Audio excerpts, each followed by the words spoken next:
अस्सलामुअलैकुम नाज़रीन, आपकी मेज़बान तैयबा आवान आपकी खिदमत में हाजिर है और आप देख रहे हैं नया दौर टीवी। नाज़रीन, ईद के दिन चल रहे हैं और आवाम जो है अपनी खुशियों में मसरूफ़ है, लेकिन यहाँ पर कुछ लोग हैं जो बोर हो रहे होंगे और वो सिर्फ अंडरवर्ल्ड की स्टोरी सुनना चाहते होंगे। तो आज हमारा चैनल नया दौर आपको अंडरवर्ल्ड की स्टोरी सुनाएगा, जो कि फुरकान शाह साहब के पास बहुत प्यारी प्यारी स्टोरीज हैं। आज हम इनसे जानते हैं कि ये हमें किसकी स्टोरी सुनाएंगे और कौन ऐसा शख्स था जो कि आज हम सबको याद है। अस्सलाम वालेकुम। वालेकुम अस्सलाम। सर, कैसे हैं आप? अल्लाह का शुक्र, अल्लाह का करम। आपको पता है ईद के डेज चल रहे हैं, कुछ लोग एंजॉय कर रहे हैं और कुछ यूट्यूब ऑन कर रहे हैं। तो मैं चाहती यूट्यूब हूँ ज़्यादातर अब यूट्यूब ही ऑन करके बैठते हैं, क्योंकि अब इंजॉयमेंट ख़त्म हो गया है ना, रिश्तेदारों से मिलने वाला वो वक्त रहा है ना, लोग किसी की तरफ जाते आते हैं। अब तो लोग जो अपनी रिश्तेदारी है ना, वो सुबह सुबह एक व्हाट्सएप मैसेज करके ना, तो वो रिश्तेदारी निभा देते हैं कि मतलब हमने अपना फ़र्ज अदा कर दिया, हमारा फ़र्ज अदा हो गया। मुझे ये बताइएगा कि कौन है ऐसा शख्स जिसके बारे में आवाम को जानना ये चाहिए? अभी एक ताज़ा वाक़या हुआ है। एक कारोबारी आदमी है जिसका नाम है नुमान कैसर। है नहीं, था ये मतलब था नहीं है, इनकाउंटर हो गया ना उसका। स्पेन में अपना बेहतरीन कारोबार कर रहा था। पुरसुकून जिंदगी नहीं होती कि कारोबार कर रहा है जैसे तैसे जो भी है। उसकी बहन की शादी हुई थी नसीराबाद के इलाके में मवाज से, एक नौजवान था। तो ये बड़े शराब साइकिल वालों का बेटा था। ये बड़ी अच्छी पार्टी, सॉलिड और शरीफ लोग। ये भी शरीफ आदमी था, वो भी शरीफ आदमी थे। 2016 में इसकी बहन है फलकनाज, उसकी शादी होती है मवाज के साथ। उनके 2 बच्चे होते हैं। फिर एक तीसरी वो दफ़ा उम्मीद से होती है। तो इनकी कोई मिसअंडरस्टैंडिंग हो जाती है, मियाँ बीवी की ना, अक्सर घरों में हो जाती है। यहाँ तक मिसअंडरस्टैंडिंग हो जाती है कि वो जो मवाज हैं, अल्लाह ताला उन्हें जन्नत में जगह दे, वो कहते हैं कि मैंने अपनी बीवी के बच्चों का DNA कराना। यहाँ तक रफड़, गुस्से में फिर बंदा किसी हद तक चला जाता है। लुब्बे लबाब, इन शॉर्ट, मवाज मरहूम अपनी बीवी फलकनाज को डिवोर्स दे देते हैं। डिवोर्स से फिर ये मामला बनता है कि वो कहते हैं कि अब मैंने इस औरत को रखना ही नहीं, डिवोर्स दे दी। फिर वो एक कोर्ट में केस करते हैं कि ताकि अपना इससे अपने बच्चे वापस ले लें। वो गार्डियन कोर्ट में ना केस चल रहा होता है। नुमान कैसर अपनी स्पेन में बेहतरीन जिंदगी गुजार रहा है। इसके होटल छोटल हैं, यहाँ से पुलिस के और बड़े बड़े इदारों के अफसर जाने के लिए भी बड़ा पैसा चाहिए होता है। वो सेटल है वहीं, कैसे सेटल हुआ? वहीं पे सेटल था, अच्छा सेट था। वो वहाँ पे अपनी पुरसुकून जिंदगी गुजार रहा होता है। लेकिन बहन भाइयों की जो मोहब्बत होती है ना, ये बड़ी तरीखी होती है। ठीक है, ये एक अल्लाह ने रिश्ते बड़े खतरनाक बनाए हुए हैं। वो अपनी बहन की मोहब्बत में एक क्राइम कर लेता है। वो पहले क्या करता है कि वो जो मवाज वगैरह ना, वो रहते हैं गुलबर्ग 3 जिसे कहते हैं, नसीराबाद। वहाँ पे उनके सामने ही एक घर किराए पे लेता है। वहाँ पे अपने मुलाजम रखता है और वहाँ पे कैमरे लगवाता है। प्री प्लान्ड मर्डर जिसे कहते हैं, वो वहाँ पे कैमरे लगवाता है और उनकी नकलो हरकत पे नज़र रखता है। इससे पहले एक मीटिंग होती है वो, जिसमें एक राजा जवेद सलामत है, वो मेरे दोस्त हैं, सोमी गिल उनके बहनोई हैं, जो इस मुकदमे के गवाह भी हैं। वो उसमें वो वहाँ पे दीदा दनिस्ता बकौल उनके FIR के मुताबिक भी, कि वो उन्हें कहता है कि मैं तुम लोगों को कत्ल कर दूंगा, तुमने मेरी बहन को तलाक दे के दूसरी शादी कर ली है। पंचायत में ये जुमला कहता है। वो इसको सीरियस नहीं लेते क्योंकि ये कौन सा कोई गैंगस्टर है या कोई। लेकिन एक देखें, ये लोगों के लिए एक ना इस्लाही स्टोरी समझ के अगर ऐसे देखें ना, इसमें ना उसको गलत कहूँगा मैं, ना कुछ और कहूँगा। एक स्टोरी, एक लम्हा फिक्रिया। इस वजह से कि आज वाली जो ईद है ना, इस पे वो नुमान कैसर नहीं है। मवाज का कत्ल तो हो गया 2-3 ईदें पहले। हाँ, पिछली ईद पे वो था और एक खुशो खुरम जिंदगी गुजार रहा होगा। और एक गलत फैसला करने से, जिंदगी में एक गलत फैसला करने से, बहन की मोहब्बत में तलाक हो गई है, तुम अदालती ना मामलात करो, तुम इलीगल अटेम्प्ट क्यों करते हो? पार्टी वो भी सॉलिड है, ये भी पार्टी सॉलिड थी। इतना सॉलिड था कि जब ये फेस करने आया ना इस कत्ल को, तो इसे अलीट के डाले दिए एक अफसर ने कि तारीख पे जाने के लिए तुम्हारी सिक्योरिटी के लिए। कहाँ गए सारे? क्योंकि अफसरों की अच्छी एंटरटेनमेंट करता था। स्पेन में जाके आपको कोई ना रिहाइश का खर्चा हो, ना खाने पीना का, और आपकी एंटरटेनमेंट भी फ्री ऑफ कास्ट हो जाए, तो हर बंदे को बंदा अच्छा लगेगा। लेकिन कोई इसको बचा नहीं सका। अब जुर्म करना नामुमकिन है पूरे पंजाब में। वो 2 बॉडी बिल्डर लड़के होते हैं, वो जिम ट्रेनर नहीं होते जो ट्रेनिंग देते हैं जिम में, उनको वो हायर करता है ट्रैप करता है सीधे लफ्जों में। उन्हें कहता है कि ਤੁਹਾਡਾ मैं मुस्तकबिल बना देंगे। जिम ट्रेनर आपको पता कितनी पे होती है, कैसे बेचारे जिंदगी कसमक पुरसी की जिंदगी होती है। तो वो उन्हें कहता है कि ਤੁਹਾਡੀ जिंदगी संवर जाएगी, एक तुम्हें कैश पैसे भी मैं दूंगा, दूसरा मैं तुम्हें स्पेन में सेटल करा दूंगा, स्पेन का लालच दे के। अच्छा कैसी बात है बदबख्ती की, इसमें एक और एक सबक है कि जितने भी अब तक शूटर है ना, आज तक किसी को कुछ नहीं मिला।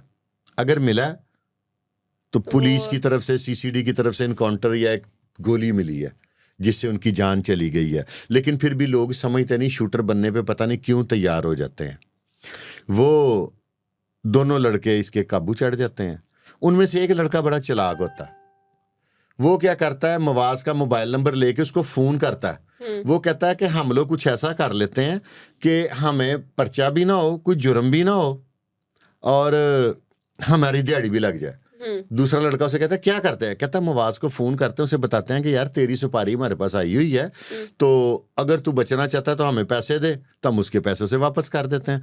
वो इसी तरह वो जो मवाज मरहूम है उनको फ़ोन करते हैं, काजी मवाज, कि आप की सुपारी हमने ले ली है, तो हमने आपको मारना, अगर आप बचना चाहते हैं तो हमारे साथ कोई डील कर लें। शायद काजी मवाज कोई ओवर कॉन्फिडेंट थे या उनके ज़हन में भी नहीं था कि ऐसा कुछ हो सकता है। उन्होंने उन्हें कहा कि जाहिर आगे से अब्यूजिंग लैंग्वेज यूज़ की होगी, कुछ सख्त अल्फाज इस्तेमाल किए होंगे। तो उन्होंने उन्हें कहा कि जो काम तुमने कल करना ना वो तुम आज ही करो, अगर बाप के हो तो, जिस तरह के अल्फाज थे। पे बात आ गई। हाँ, अब वो लड़कों ने पहले शायद ना करते। पहले उनका प्लान जो एक मुबैना इतला के मुताबिक वो ये बना था कि नुमान कैसर के पैसे खा जाते, और काश वो इसके पैसे खा के भाग जाते तो आज मवाज भी जिंदा होते, वो दोनों लड़के भी जेल में ना होते और नुमान कैसर भी जिंदा होते। अगर वो लड़के, इसने को 5-10 लाख जो ने दिया था ना शूट आउट करने के लिए, अगर वो इसके पैसे लेके भाग जाते तो भागते, पकड़े तो फिर भी जाते नहीं, तो क्या तब पर्चा अगर पकड़े भी जाते तो किस चीज का, इसने क्या कहना था मैंने सुपारी के पैसे दिए थे, कुछ भी नहीं होना था। अगर कोई, और ये खुद ही उनको कोई नुकसान पहुंचा देता, उन खुद क्या पहुंचाना था। ये जो होते हैं ना शूटर, इनसे भी एक मैं मशवरा देने लगा मुफ्त, कि ਤੁਹਾਨੂੰ को पैसे दवे ना उन्होंने मार दो तो पैसे खा जाओ, सही नहीं है। वो भी बचा रहेगा, जिसकी सुपारी देगा वो भी बचा रहेगा, और आप लोग भी जिंदगी इंजॉय करेंगे। अब इन शूटरों को स्पेन में रिहाइश का तो इंतज़ाम नहीं हो सका, लेकिन जेल में रिहाइश का इंतज़ाम हो गया, खाना पानी के साथ हर चीज़, ना बत्ती का बिल, ना पानी का बिल, ना खाने का बिल, बेहतरीन रिहाइश का इंतज़ाम। रिहाइश तो उनकी हो गई है। और अब एक इतला के मुताबिक वो लोग वादा माफ़ गवाह बनने के लिए भी तैयार हैं, लेकिन अब वादा माफ़ की ज़रूरत नहीं है, क्योंकि नुमान कैसर को वो सिंध के बॉर्डर पे, पंजाब और सिंध के बॉर्डर पे पता नहीं कत्ल हो गया, पता नहीं इनकाउंटर हो गया, क्योंकि सीसीडी ने इस चीज़ से लाइल्मी का इजहार किया कि असी तो मारे ही नहीं, हमें तो पता ही नहीं है। मकसद ये था ईद वाले दिन इस तरह का तलख प्रोग्राम करने का कि आप लोग अगर इस तरह का काम ना करें बहन भाइयों की। लेकिन इसमें एक बहन भाई की, वो देखें नुमान कैसर ने अपनी बहन की मोहब्बत में अपनी जान दे दी। अगर उसकी बहन जो फलक नाज है वो एक समझदार खतून होती, वो उसे कहती कि भाई तलाक देखो ना दुनिया में होती है, अब इस तरह थोड़ी होता है कि अब इस तरह का कोई कानून बना दे कि तू साड़ी भैन नूं तलाक देंगा तो असीं तेनू जानों मार देंगे। अभी पिछले दिनों पहले भी एक केस चल रहा था रजब भट्ट और ईमान का, जिसमें ओन शेख का बड़ा अहम किरदार था कि मेरी बहन के साथ ये मामला पेश हुए हैं और सोशल मीडिया पर ट्रेंडिंग रहा। सेम एज इट इज ऐसे ही केस लग रहा है मुझे। नहीं, वो ये ज्यादा खतरनाक है, वो कत्लो गारत वाला नहीं है, वो मुंह से बस गोलियां चलाएंगे, मुंह से गोलियां चलाएंगे। तो ये बताइएगा कि नुमान कैसे जैसे लोग और कितने हैं दुनिया में, ये शूटर्स कैसे बनते हैं, शूटर्स कहाँ से आते हैं? अब ये देखे ना, जो था तीफी भट्ट के बहनोई जावेद भट्ट, उनका जो शूटर था वो रिक्शा चलाता था। आप लोग, मैं ये समझता हूं कि सरमायादार लोग, पैसे वाले लोग अगले की मजबूरी की कीमत लगाते हैं, ठीक है। इन्होंने आगे मिडल मैन छोड़े होते हैं, वो भी उसमें वो क्या भट्टी था उसका नाम, जो जिसने उसको ट्रैप किया था, उसने उसको अजेन बनाया रक्षे वाले का, नाजी भट्ट का, कि यार तू है की गुरबत दी जिंदगी, तेनों अपना घर लै देने हैं ये। अब वो बाहर तो आ गया, लेकिन मुझे नहीं उम्मीद कि उसे घर शहर मिला होगा। तो उसने कहा अच्छा, तो उसको, अब ये जो थे, ये नुमान कैसर ने जो शूटर तैयार किए थे वो जिम ट्रेनर थे, उनकी भी गुरबत का मजाक, ये गुरबत का मजाक ही उड़ाना ना कि साढ़े कोल पैसे ने तो अगर तुहानू चाहिए ने, तो देखे ना जो बंदा आपसे इतना गलत काम करवा के आपको पैसे दे रहा है वो आपकी जिंदगी का दुश्मन ही है ना। वो नौजवानों की भी जिंदगी रुल गई, वो ट्रेनर से बेशक वो 30,000 महीना लेते थे, 50,000 लेते थे, एक इज्जत की जिंदगी गुजार रहे थे। अब जेल में रोज तिल तिल मरते होंगे, अगर पीछे कोई जवान बहन या बीवी, किसी की माँ भी जवान होती है, वो जेल जब जाएगी मुलाकात करने के लिए, तो आपको अंदाजा ही नहीं है कि जेल, अल्लाह, वो पंजाबी में कहते हैं कि वैरी दुश्मन भी जेल ना लेके जाए। अब मैं आपको क्लियर नहीं समझा सकता, जो लोग कहते हैं ना कि जेलां बंदियां ली बनियां ने, उनके लिए मेरा एक मशवरा है उन लोगों को कि जेल में बाकी चीज़ों को छोड़ दें। जब आप तरीक से जाके वापस आते हैं ना, जेल की ड्यूटी क्रॉस करके जेल के अंदर एंटर होते हैं, तो वहाँ पे एक सबसे पहला एक सिस्टम होता है जिसको कहते हैं तलाशी। वो जो, अब मैं थोड़ा सा ना पैम्पर करके अल्फाज का चुनाव करूंगा, जो समझदार लोग हैं वो, बल्कि सारे हमारे व्यूवर्स हैं ही समझदार, वो जो वहाँ पे कांस्टेबल एक होता है और एक होता है कैदी, उसकी ड्यूटी लगी होती है तलाशी पे। उसने हाथ पे ग्लव्स पहनना होता है, वो जो शॉपर से का बना होता है, वो जिस्म के इंसान के जितने सुराख हैं वहाँ पे अपने हाथों की उंगलियों का इस्तेमाल करता है। एंड पे वो क्या करता है कि उस उंगली को होंठ उठा के ना, क्योंकि अक्सर नशई लोग या आप अपने यहाँ पे वो नशा वगैरह की पुड़ियाँ छुपा लेते हैं, फिर वही गलीज हाथ या आपके मुंह में यहाँ पे और यहाँ पे मारता है, और अक्सर लोगों को वो बरहना करके खड़ा करके तो तलाशी लेते हैं। आप मुझे अक्सर क्या, बल्कि सब कोई, तो आप मुझे ये बता दें कि एक इज्जतदार आदमी के लिए ये जो तलाशी का अमल है उसके लिए इतना काफ़ी नहीं है। बाकी चपेड़ें पड़ना, तपड़ी मरवाना, वो तो एक बाद की बात है ना। और कैंप जेल का मैं आपको बताता हूँ, उसमें जो लीगली अलाउ है ना गिनती, वो गालबन 3,3200 की है, ठीक है। तो इस वक्त उसमें गिनती 7,000 से ज़्यादा है, यानी कि एक बारक में या एक चक्की में जब अगर 7-8, क्योंकि जेल में जब गिनती डलती है ना, वो 3, 5, 7, 9, 11 इस तरह नहीं डलती कि 2, 4, 6 इस तरह नहीं बंदों को बंद करते। तो वो बंदे सीधे लेट सकते हैं ना, वो साइड ले सकते हैं ना कुछ और वो सोना एक अजियतनाक जिंदगी है। लोग जो बाहर के कहते हैं ना, बाहर दुनिया पे जेल को जेल कहते हैं और दुनिया को दुनिया कहते हैं, कितना फ़र्क है, यानी कि वो दुनिया से हटके चीज़ है। तो जो लोग कहते हैं ना कि हमारी इज्जत नहीं रहती, उनको रोज़ जेल में इज्जत का उनकी का जनाजा निकलता है डेली बेसिस पे। तो बेहतर नहीं है कि बाहर अगर आपको कुछ तमाचा मार देता है, कोई गाली का दे देता है, कुछ ज्यादती कर लेता है, तो उसको अल्लाह की नासमझ मखलूक समझ के माफ़ कर दें। अब ये सबसे बड़ा दर्जा है।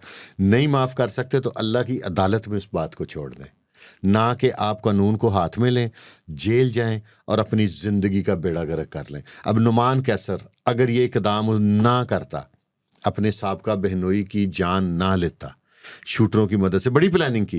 एक प्लानिंग वो थी जो नुमान कैसर ने की, एक प्लानिंग वो थी जो ऊपर बैठे अल्लाह ताला ने की, ठीक है। वो कितना महफूज हो गया। खुद स्पेन में बैठा था, लाहौर में उसने एक वारदात करवा दी, एक इंसान की जान ले ली, बेगुनाह जान। भी बीवी से ना बनना तो किसी की भी लड़ाई हो सकती है, उन्होंने तुसी जाना मार दोगे। फिर इसमें कि क्या करता है कि जो इसमें है ना राजा जवेद सलामत, ये मेरे एक दोस्त हैं, उनके बहनोई हैं, वो सोमी गिल, वो वहाँ पे नाज़म है। फिर उनको फ़ोन करता कि अपने बहनोई को समझाओ कि ये गवाही ना दे, और 2.5 करोड़ रुपए की लालच देता। वो खुददार ख़ानदानी लोग हैं, वो कैसे ले, उन्होंने कहा साडा तल्लक है, साड़ी महल्लेदारी है। तो उन्हें कहता है फिर अपने बहनोई के जनाजे के लिए भी तैयार हो जाओ, ठीक है। यानी कि उसका एक चिचक हो गई ना, उदा जिसको कहते हैं कि झाके खुल गए कि भाई साडा की क्यों बिगाड़ सकता, मैंने तो एक बंदा मरवा दिया, अब मैं दूसरा मरवाना क्या काम है।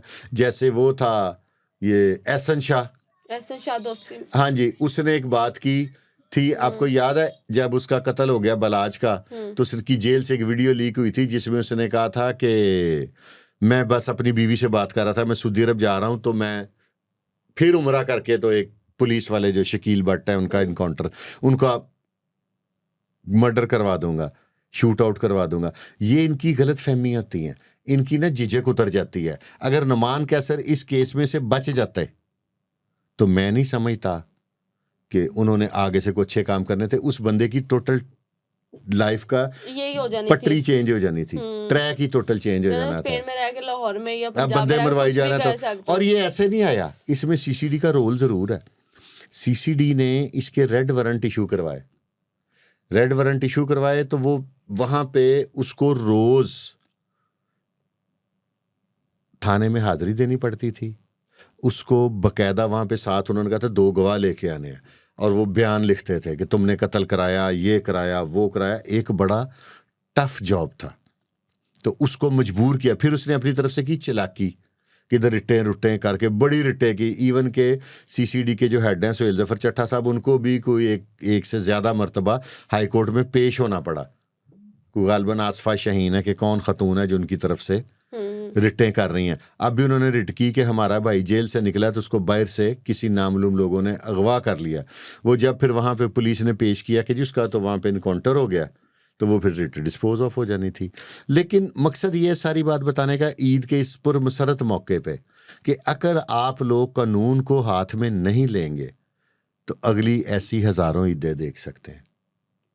और अगर तुसी कोई बदमाशी या पलवानी वाली गल कर ली तो जिस तरह आज ईद पे नुमान कैसर अपनी फैमिली के साथ मौजूद नहीं है, ठीक है, और उनके घर में सोग का समय, पता नहीं शायद वो मुबैना इतला के मुताबिक था भी बहनों का अकेला ही भाई, ठीक है। अब फलकनाज जो उसकी बहन है उसका गुस्सा निकाल लिया उसने, उसके साहब शोहर को जान से चला गया। अगर वो मवाज जिंदा रहते तो जो फलकनाज की बेटियां उन्होंने फाइनेंशियली सपोर्ट करना था ना, उनकी बेटियां थी, वो भी गई, वो बच्चियां भी रुल गई। कल को उनकी शादियां होंगी तो बाप का एक बड़ा असरा होता है। बाप का नाम दरवाजे पे लिखा हो ना, बाप चारपी पे लेटा हो तो घर में 9 बेटियां हो तो वो अपने आप को सिक्योर फील करती हैं कि साडा बाप जिंदा। माँ और बाप जब दुनिया में नहीं ना रहते तो उसके बाद आपका घर का शराजा बिखर जाता है। आप बहन भाई हो, आपकी वालदा हयात हो, वालिद हयात हो, 1 महीने के अंदर अंदर माँ बाप आपकी सुलह करा देते हैं, जितनी खतरनाक मर्जी लड़ाई हो जाए। और माँ बाप के बाद जब बहन भाइयों में लड़ाई होती है ना, तो वो कई साल इवन के एक दूसरे के जनाजों पे नहीं जाते। तो जी नाज़रीन, आपने जानी इस टाइम नुमान कैसर की कहानी। आप लोग नुमान कैसर ना बने इसलिए एहतियात किया करें। कई इस तरह के लोग होते हैं जो कि अपने आप को बहुत ज़्यादा आगे समझते हैं कि आगे की गेम है, हम ये कर लेंगे तो हम खुशहाल ज़िंदगी गुजार सकेंगे, हमारे पास पैसे आ जाएंगे। तो जैसे कि आपको फुरकान शाह साहब ने बताया है कि अगर कोई आपको सुपारी देता है तो पैसे ले लो और भाग जाओ और खा जाओ, बाद में कोई भी किसी पर केस नहीं करता। तो इस तरह आप लोग भी जेल की हवा से बच सकते हैं। जेल की ज़िंदगी कैसी है ये भी आपने जाना। प्रोग्राम कैसा लगा लाजमी कमेंट सेक्शन में बताइएगा। इसी के साथ अपनी मेज़बान तैयबा को दी इजाज़त। अल्लाह हाफिज़।